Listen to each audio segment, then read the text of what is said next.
আসসালামু আলাইকুম ভাই বোনেরা, আমি রোস্ট ভেজে রেখেছি, তারপরে সস দিয়ে রেখেছি, সস দিয়ে দিয়েছি।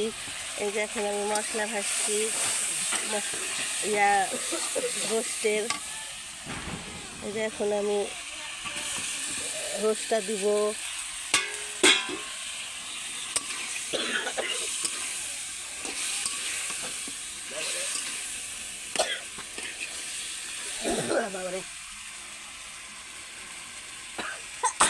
আমাদের সবার মশলার ভাজাতে হাঁচি উঠে গেছে, সমস্যা নাই, মুখে কাপড় দিয়ে হাঁচি দিয়েছি।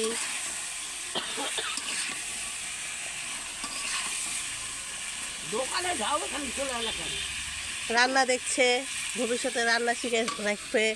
এই যে সোহানের রোস্ট রান্না দেখে জান্না দিয়ে দেখছে।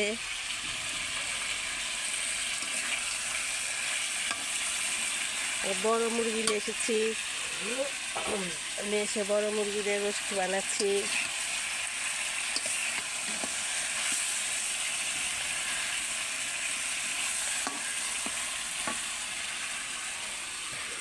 তারপরে যে দুধের প্যাকেট দেবো, দেরি আছে।